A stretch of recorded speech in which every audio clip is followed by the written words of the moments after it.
Welcome. We are about to talk with Keith Kohler, financial financing expert here, about what is an empowering financial mindset and how can you adopt one.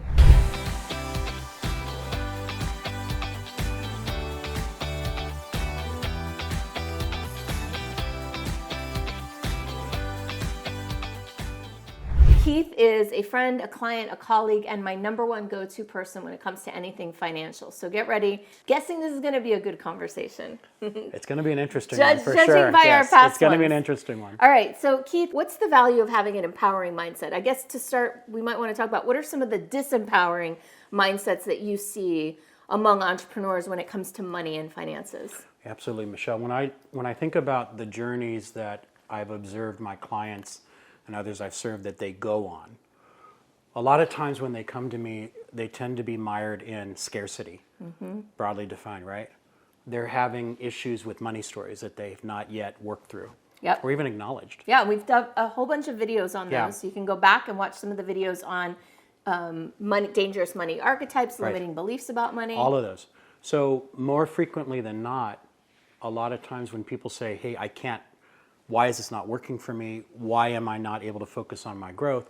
It has roots in those particular issues, right? That they're still stuck in money stories or in limiting beliefs, or they're practicing one of the dangerous archetypes that we covered. Right.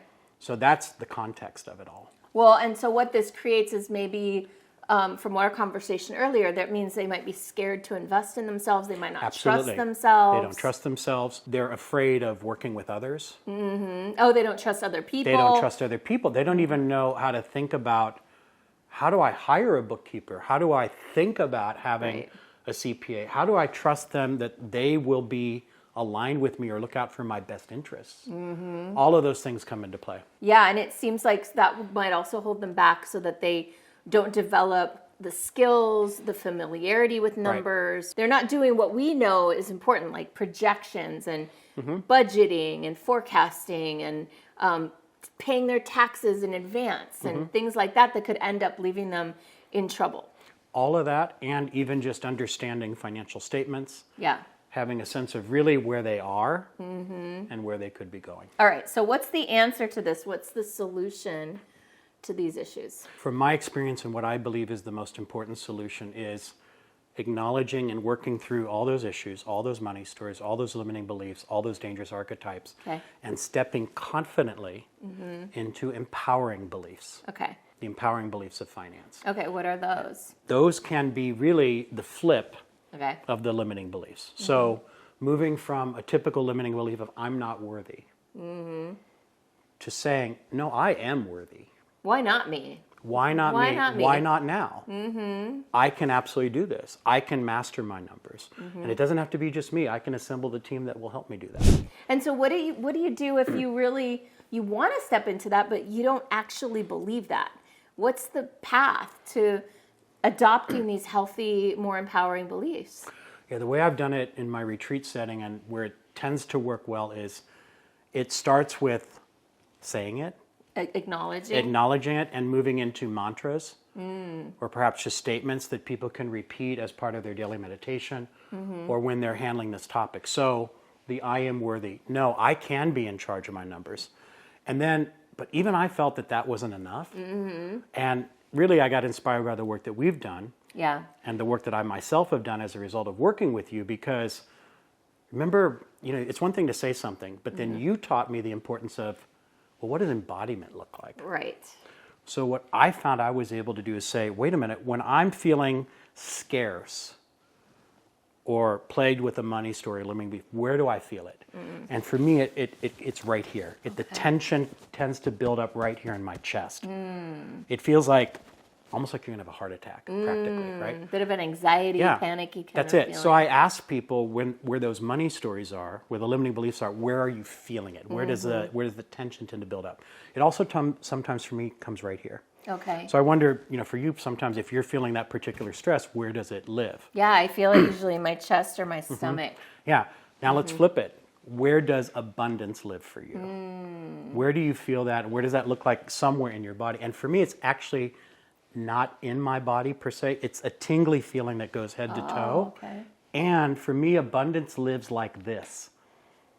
right? Bigger it's than like you. an expansion. I almost kind of feel like I become the Incredible Hulk, that I build up and I get really strong, and it feels like this.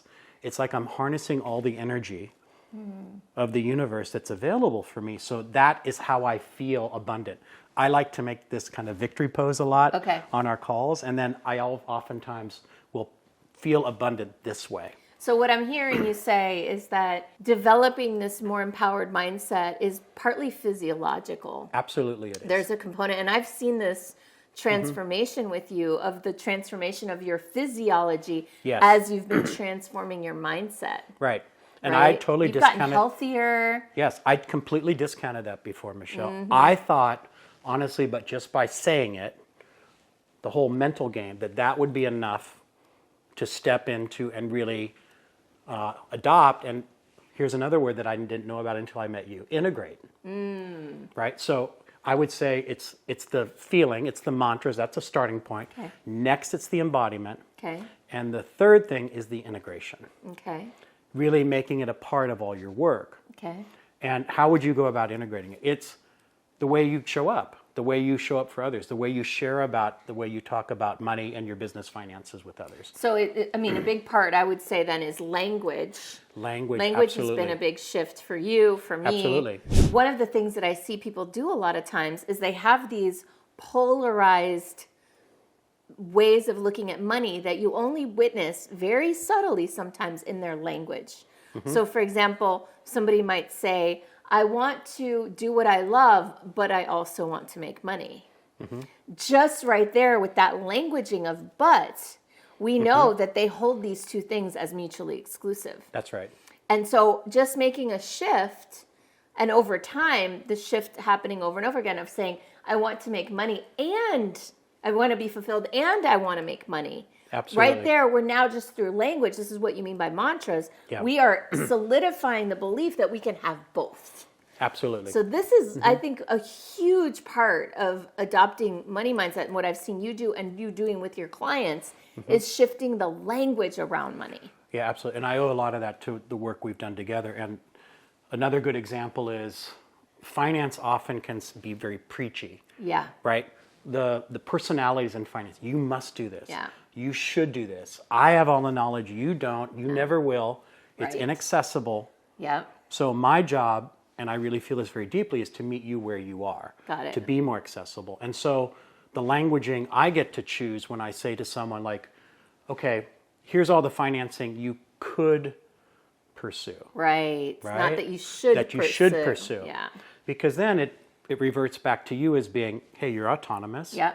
You know how to make great decisions for yourself. Yeah. My job is just to bring out from you what you already know intuitively to be good for yourself and provide that additional knowledge as a layer on top. Right. So what I'm hearing is there's the physiology and there's the language that supports a new belief system. Absolutely. So you were basically, to release the old beliefs, it's not so much about like, let me get rid of these beliefs. I don't want to believe those things. It's more about replacing them with new and empowering beliefs. What are some new and empowering beliefs that could help somebody be better with their money and grow their business? There's tons of them. And among the top ones that I see are, this does not have to be hard. I can absolutely master this. Okay, so it can be easy. It can be easy. I can do this in what I call 15 for finance. Okay. That you only have to dedicate as many as 15 minutes per day, and not even every day, for you to completely master your finances. It's not going to take you years. It's not going to take you months.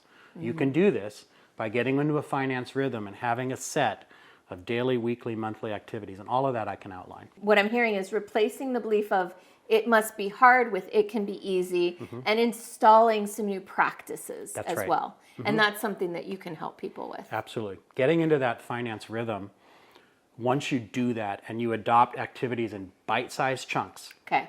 not the once a year that we talked about with the dangerous archetypes of finance, but it's a small investment of time so that you're going to stay in abundance, because you're always going to be on top of your numbers.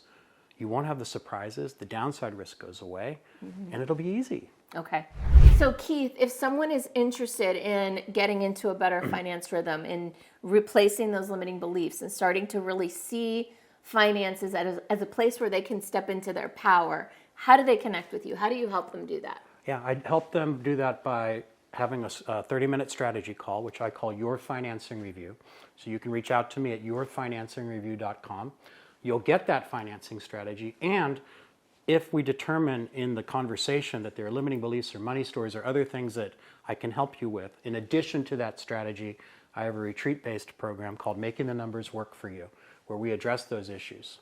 All right. And by the way, yeah, he's got a retreat, which we may talk about a little bit later. But essentially, in that retreat, you can help somebody start to change those stories and also develop the systems and structures that they need, right? 100%. Awesome. Thank you, Keith. Thank you, Michelle.